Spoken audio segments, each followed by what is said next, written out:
రుచి అయిన భోజన పదార్థములను కలహముతో కూడి ఉండిన ఇంటి నుండి కంటే నెమ్మది కలిగి ఉండి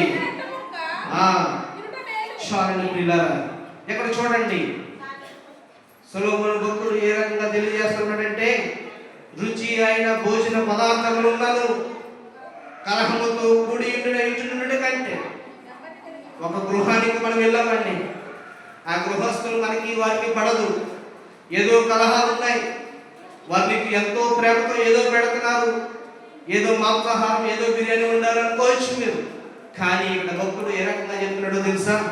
రుచి అయిన భోజన పదార్థములు ఎంతమంది పెట్టినా కలహముతో కూడిన ఇంటి నుండి కంటే నెమ్మది కలిగి ఉండి ఒట్టే రొట్టె ముక్క తింటా మేలు. రుచి అయిన భోజన పదార్థములు పెట్టి మనం దూషించవచ్చు, మనం అనుకోవచ్చు వారు మనం భోజనానికి పిలిచారు, మన ప్రేమతో వారి ఇంటికి వెళ్ళవచ్చు.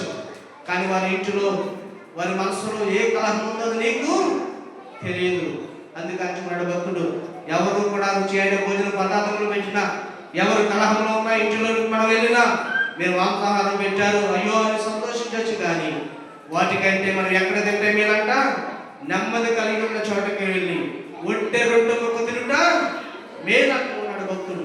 రొట్టె ముక్క తిని చాలు, కానీ కలహం ఉన్న చోటకు వెళ్ళి నువ్వు ఎంత రుచి అయిన భోజన పదార్థములు తిన్నా ఏదో ఒక రోజు మనకి ఏమొస్తాయండి? ఏదో ఒక రోజు కలహాలు రావచ్చు కదా. ఎందుకు రావచ్చు? అయ్యో నేను చాలా మంది అనవచ్చు మనల్ని, వాడు ఒకప్పుడు ఏమీ లేదు, నా ఇంటిలో అనేకమైన సార్లు నేను వాడికి భోజనం పెట్టాను, నా ఇంటిలో వాడికి అనేకమైన సార్లు మాంసాహారం పెట్టాను, నేను వాడికి విశ్వాసము లేదని చాలా మంది అనొచ్చు. అందుకే అంటారు ఈ రోజు ఏమంటారో తెలుసా? మనుషులకైనా విశ్వాసం అనేది ఎవరికి ఉంటుందంట?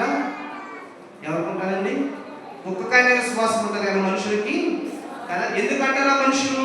అందుకంటున్నాడు, నీవు రుచి అయిన భోజన పదార్థములు పెడుతున్నారు కదా అని మనం పదే పదే ఎవరు గృహానికి మనం వెళ్ళినా ఏదో ఒక రోజు మన కలహాలు రాక తప్పవు.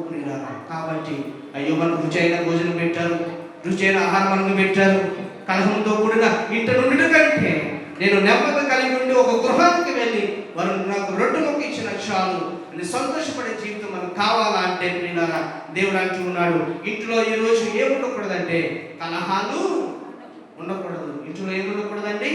కలహాలు ఉండకూడదు, ఇంటిలో గొడవ ఉండకూడదు, భేదాలు ఉండకూడదు.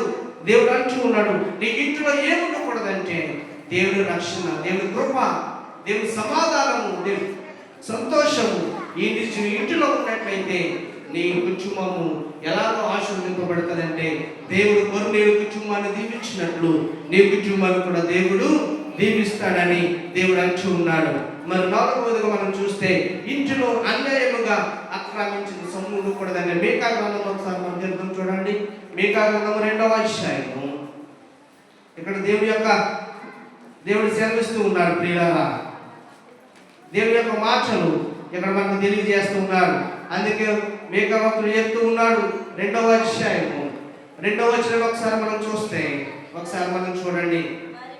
వారు భూములు ఆశించి కొట్టుకుందరు, ఇండ్లు ఆశించి ఆక్రమించుకుందరు, ఒక మనిషిని వారి కుటుంబమును ఇంటి వారి స్వాచ్ఛము అన్యాయముగా చూడండి. దేవునికి స్తోత్రం చెప్పండి, దేవునికి స్తోత్రం చెప్పండి గట్టిగా హల్లెలూయా. ప్రియులారా, దేవుడు చెప్తున్నాడు, నీ ఇంటిలో మొదటగా ఏమనకూడదంటే నీ ఇంటిలో దేవునికి ఇష్టం, నీ జీవితంలో అసహ్యం అనేది ఏదో కూడా నీ ఇంటిలో ఉండకూడదు. అది విగ్రహారాధన కావచ్చు, ఏదైనా కావచ్చు. రెండులో నీ ఇంటిలో ఏముండకూడదంటే సోమరితనం ఉండకూడదు. మూడవదిగా